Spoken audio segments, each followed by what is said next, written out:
Orana ani ne ebbisa haati kenna na jalaa qabdee jechaadha. Guyyaa darbee isaantu ebbisee har'ammoo carraa naa kennaniiranii. Kanaafuu gamanumaan gama eebba Booranaatiif deemna. Turtiin keessan wajjin haa ta'u jedha. Anamma eebbisa jechaadha. Eebbaan sagantaa keenya ka guyyaa har'aa isinii bana. Adaan nagaa. Nagaa keessa. Liiban nagaa. Nagaa. Liiban golbaa didiin nagaa. Nagaa. Laaduu shaneen nagaa. Nagaa. Yaabal garbiin nagaa. Nagaa. Sooddi booqeen nagaa. Nagaa. Minisootaa fi Kaayiroon nagaa. Nagaa. Ameerikaa fi Awustiraaliyaan nagaa. Nagaa. Saudi Arabiyaa fi Kuwait, Dubaay nagaa. Nagaa. Oromiyaan bal'oo fi ilmaan Oromoo hundi nagaa. Nagaa. Tu nagaa toltuuti.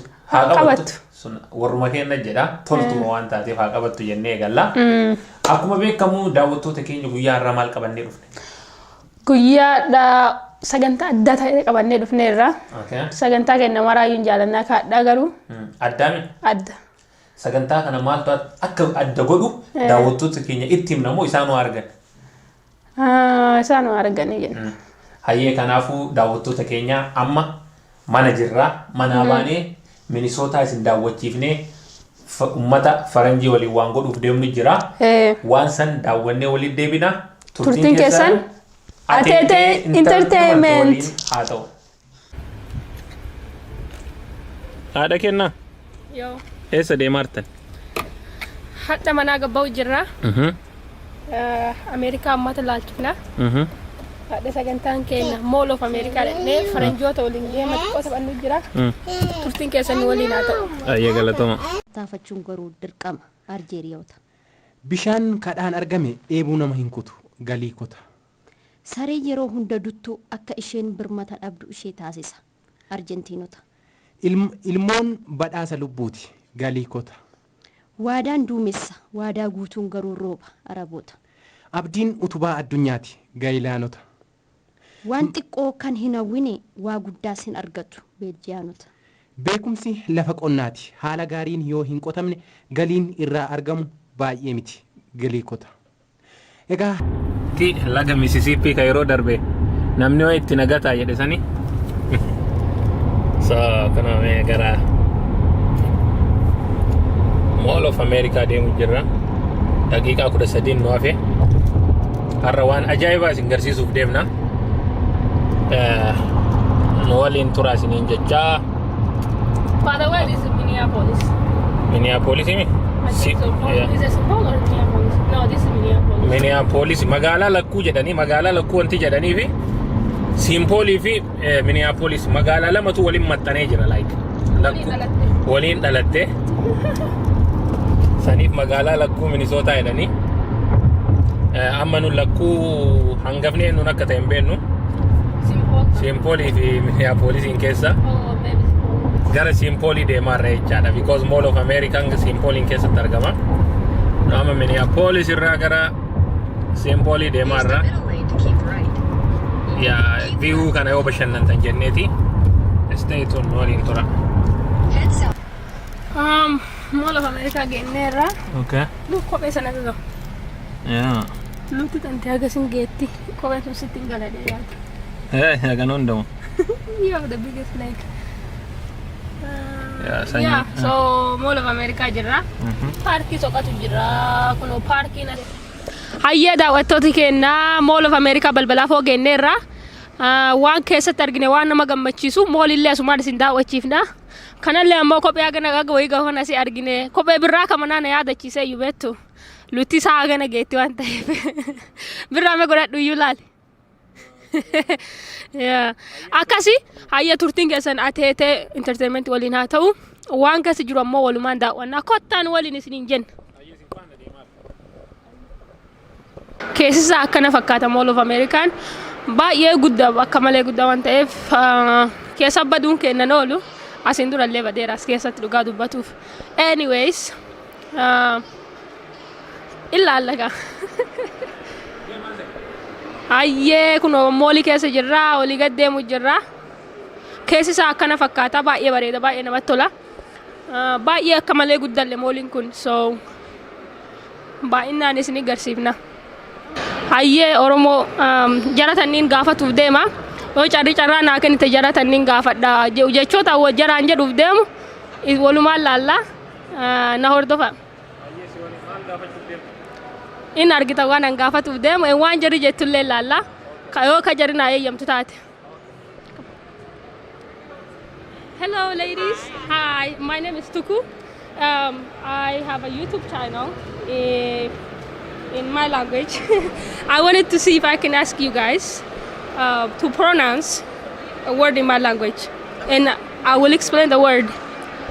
Yeah. Okay. Can you guys do that? Okay. So the first word is, can you say dada? La la. Dada nyade kufe. Dada La la. nyade Yate. kufe. Kupe. Thank you. Okay. I'm gonna ask you a different word. Okay. All right. So can you say chalan, Chalan. chaltu, Chaltu. jalate? Okay. Chalan, Chalan. chaltu, Chaltu. jalate. Yalete. Badhaadhaan dhadhaa nyaate. Can you repeat that? Badhaadhaan dhadhaa nyaate. Badanyan. I don't know the second one. Badhaadhaan dhadhaa nyaate. Badanyan tan. Okay. Yeah. Badhaadhaan dhadhaa nyaate. Badanyan andanyate. Badhaadhaan dhadhaa nyaate. Badanyan andanyate. Yeah, just like, okay. Can you say cha? Say cha. No cha. Cha. Cha. Yeah, no cha. Cha. Like there is there is ka. I'm gonna ask you some spelling. You can say with me, okay? Cha. Cha. Cha. Ka. Ka. You like clicked your tongue. Yeah. I don't know. I don't. Ka. Qaaquu jaaladha. Oh, I don't know. Qaaquu. Ka'u. Qaaquu.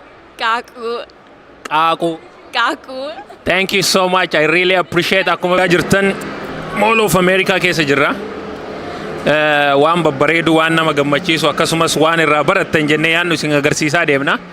Akkuma argartan namoota tokkoffaa gaafii gaafanneerra. Amma immoo ka lammaffaa gaafachuuf deemna. Kanaafi suuta jennee asirraa achi buuna. Turtiin keessan nu wajjin haa ta'u isiniin jecha. Hello, kuno am mucatti tana gaafatuuf deema. Isin ammoo mucatti Sumaaleeti.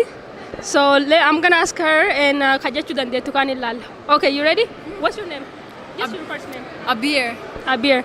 I'm gonna ask you one word, okay? And all you gotta say is repeat what I say, okay? All right. Can you say dada? Dada. No, dada. Dada. No, you're doing so good. You're doing so good. Okay, can you say chala? Chala. How about chaltu? Jaltu. Badada? Badada. You're so beautiful. Okay, so the word I'm gonna ask you is to say badadan dadanyat. Bananyan, bananyan. Badadan dadanyat. Bananyan, bananyan. Okay. You're doing so good. You're doing so good. What language is it? Oromo. Okay, the next word is chalan, chaltu, dungate. Chalan, chatu, agate. Hey, good job. That was close. Thank you so much. I really appreciate it. Yeah. All right. Anyways, so can you say chalan, chaltu, dungate? Chala, what was the last part? Chaltu. Chaltu, Mugate. Chalan, chaltu, dungate. Chala, Chung, Mugate. Badadan, dadanyate.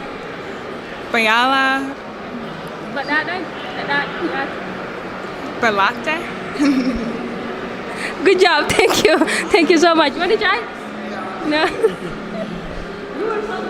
Wantoota keenya sagantaa keenya ka guyyaa har'aatitti akka gammaddan, akka bashannantan, akka bohaartan abdii qabna. Mee sagantaa kanarratti maal jechuu barbaadda daawwattoota keenya? Sagantaa kanarratti nan jechuu barbaadu. Sagantaan kun uummata saba garaagaraa illee hirmaachiseera. Kanaaf akka uummati kennitti gammadu ammoo abdii qabna. Garuuyyuu jechoota uummati kun jechuu dadhabe, there is a reason behind. Sababatuu duuba jira. Sababatuu duuba jira. Sababni kun maali? Psychology maal jedha? Maaliif jechoota nu maaliif akkas jechuun ummati sunniin jechoota sanniin maaf jechuu hin dandeenye nu ammoo akka ummata Oromootitti jechoota akkasii jechuu hin dandeenye qabna. Kanaaf ati akka nama saayikooloojii barateetitti haadhamee digirii saayikooloojii dandeessan fayyadamiiti. Maal jettame kanarra wanni jettu jira? Jechuun kun waan biraa osoo hin taane sammuun namaa kun miimoorii qaba. Fakkeenyaaf maap miimoorii ka jedhamu jira ka kaartaa karaa namni keessa deemu keessatti seef ta'u yookiin immoo keessatti kuufamu. An fakkeenyaaf as taa'ee magaalaa dur keessa jiraadhe karaan kamiin akka deemu sammuu kee keessa jira. Maap miimoorii jedhama. Akkasumas afaan kunillee ati fakkeenyaaf amma afaan Ingiliffaa jechoota barattee achiin booda long term miimoorii keessa seef gootee achi keessa baasaa ka jettu. Amma haasofni ana isaa arguun waan na keessatti stored ta'e waraabbadheeru isa san baasee jedhaara. Isaan immoo jechoota faranjii keessa dhaa qaa qubeen kunniin hin jiru. So miimooriin amma yoo ati fakkeenyaaf caa jettuun chaa jedhan because jechi sun seef ta'ee hin jiru miimoorii keessatti. Like miimoorii qabaami sammuun namaa kun fakkeenyaaf manuu afaan chaayiniffaa haasofnee hin beeknu. Maaliif miimooriin keenya seef godhee hin jiru matakka garuu yoo haarawwadhattee barattu miimooriin kun amma bifa sadii jira. Short term miimoorii jedhama. Fakkeenyaaf amma jechooyi kaleessa kalee yoo sin jedhe hin qabatta. Short term memory uma san dagattalle garuu yoo irra deddeebitee gootee long term memory save goote hin tura. So kanaafi ama episodic memory ka jedhamu jira. Memoriin wanti specialiin yookiin wanti adda gaafa namni du'u gaafa wanti itti uumamu biyyaafaa itti baatu wantoonni guyyaa jalqaba experience goote ka itti keessa save godhu jira. Kanaaf namoonni kunniin jechoota kana gabaabuma wanti jechuu dadhabanii fi fakkeenyaaf jecha Ingiliffaa keessa dhaaf qaaphaa kanneen hin argitu. Meemoriin isaanii save godhee hin jiru. Saniifuu bakka fidu waan hin qabneefi amma fakkeenyaaf dhadhaa yoo jechuun dadaa jedhan because akkasitti rehearse godhaaf. So wanti isaan jecha kana jedhaniif kanuma kabraa namoota hagammaa subscribe nu gootan share nu gootan like nu gootan maal jettan? Galatoomaa jedhaan. Galatoomaa ulfaadhaa horaa bulaa nuu jiraadhaa jireenya barabaraa fayyaa nuu ta'a gammachuuf nagaan dhabinaa isiniin jenna. Akkasumas namoonni garaagaraa immoo Facebook irra fuutanii illee nu akkana viidiyoo baanee ala keessa fiignee akkanatti isinii qopheessinu kana YouTube irratti waan biraa osoo hin taane nu like waan hojjannu kana hamileetti argannee meeshaa bittee sa'aatii fudhattee olii gad deemtee sii galaa mire waan kanaafi osoo asirratti YouTube irratti dhiiftanii like gootanii share nu gootanii subscribe nu gootanii sin gaafanna jecha. Galatoomaa gammaa akkas nu gootaniif yani kana ammoo namni post godhellee nama muraasa. Kanaaf namoota sanniin ammoo isin nu yaaddanii post gootan ta'uun hin mala garuu akkasii miti kan barbaannu si galee because YouTube waan barbaannuuf waan ta'eef kanaaf galatooma please link ma qofa share godhaa isiniin jenna ulfaadhaa garuu. Hayyee namoonni hangammaa nu jajjabeessitan hamilee nu kennitan iddoo garaagaraatti bilbiltanii jabaadhaa nuun jettan galatooma ulfaadhaa nullee kun jabaannee qabsoodhaa waa itti fuufnee sadarkaa amma jirru kanarra geenyeerra ammallee hamilee fi jajjabinii keessa yoo nu waliin ta'e kana caalaa hojjannaa jenna. Itti fuufnaa isin bohaarsinaa yaada nu kennu barbaadan koomentii irra nu barreessaa waan barbaadan irratti yaada yoo qabaatan peejiin kennan jira feesbuukiin jira gara barbaadan nu qunnamuu dandeettanii galatoomaa yeroo gaarii qabaadhaa hanga sagantaa biraatti waliin deemnutti. Nagaa fayyaan dhabina. Kabraalee ateeteen torbaanitti guyyaa lama. Ateeteen viidiyoo ka upload godhu. Guyyaa lama tokko sanbata guddaa Sandeedha. Sandee sa'aatiin booda akka Minisootaatitti naannoo sa'aatii 9:00. Ganama. 9 PM moo AM? 9 AM fi akkasumas kamisa 9 AM torbaanii guyyaa lama nu eega. Yoo isin kana caalaa nu jajjabeessitanii laayikii gootan immoo kanaa waliillee goonaa waan baay'ee isin daawwachiifna. Hamileen kenna gubbaa kana jira. Akka gannuuf. Kalma isin jenna walumaan ol deemna. Ulfaadhaa hanga torbanitti yeroo gaarii qabaadhaa. Ayya nagaan nu tura. Dhufee umaan sodaanne ka'uunaan godaanne. Ndiiroo sabni jaalatu waaqoon biyyee qabe. Ndiiroo sabni jaalatu ka'useen bunee kaadaan bunee biyyoo qabe. Ndiiroo sabni jaalatu kaagarii tulluu kataatee birruu biyyee qabe. Ndiroo sabni jaalatu jira hin agarre duutee hin awwaalanne naniif gishuu gara buute dhabe ta lubbuun jirtu kaallittiif qilintoo qabe. Waabe nasiimiti likaa dhabe dubbiin kalee bade goobanaaf bade waan salleen collee keessa bade. Waliin oolte waliin fakkaatu faradoon areedaa kee na tolchata hamaa tattagoo nurraa hidha maraa kee kamatagoo qabii hidhi hariikan kee kadamagoo. Seenaa dagatamu gamna bariite bariin seenaa daga.